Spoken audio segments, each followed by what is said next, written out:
What's up guys, CJ here, and welcome back to another all-new Star Wars video. And if you've read the title of the video, you're probably wondering to yourself, what the hell is this guy talking about? Destroying Force ghosts? Well, once again, it's time to talk about that plot leak. Whether it was true or not, and I think you all know my feelings on it by this point, it did bring up this interesting concept of destroying Force ghosts as a new power in The Last Jedi. The leak indicated that much in the way that J.J. Abrams had created some new powers for The Force Awakens, like Kylo Ren's person and energy freezing ability, Last Jedi director Rian Johnson was going to get a crack at creating his own new powers too. One of these would be the ability to destroy Force ghosts, according to that leak. And Force ghosts, if you remember, in the original trilogy were essentially the preserved life force and consciousness of Jedi that had died, essentially Jedi living on as spirits through the Force. We've only seen this power used by a few particular people in canon, Qui-Gon Jinn first, then Obi-Wan, Yoda, and finally Anakin at the end of Return of the Jedi. How one exactly becomes a Force ghost is still kind of murky in the new canon, as the only evidence we have is from a Clone Wars episode revealing that Qui-Gon had learned of the trick from Force priestesses on the mysterious wellspring of life. And all we actually know about how it works is that somehow the Jedi preserves their life force, allowing him or her to manifest a consciousness after death, retaining their individuality rather than becoming one with the collective Force, as most Jedi do when they die.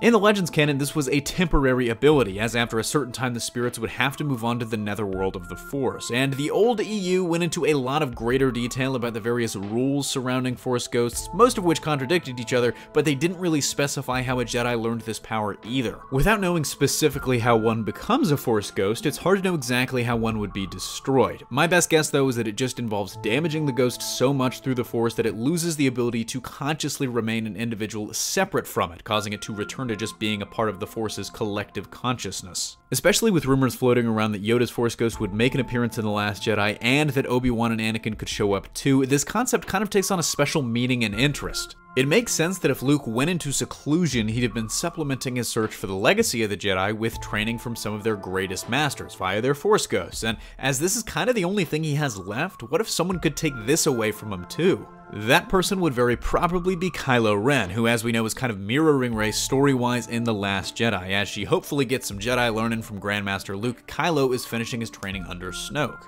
As for how this power suddenly emerged, it could be explained as some sort of ancient unknown knowledge that Snoke possessed and passed on to Kylo, as we aren't sure, but that's very probably going to be the explanation for how he learned the never-before-seen red light green light power he had in The Force Awakens. So let me know if you buy this and how you think a Force ghost could be destroyed, but that's going to do it for me here. Thanks for watching. Don't forget to smash that like if you like what you saw, subscribe for more great content every single day, and consider turning on your notifications to be alerted every time we upload a new video. Signing off, this is CJ, and I'll see you next time.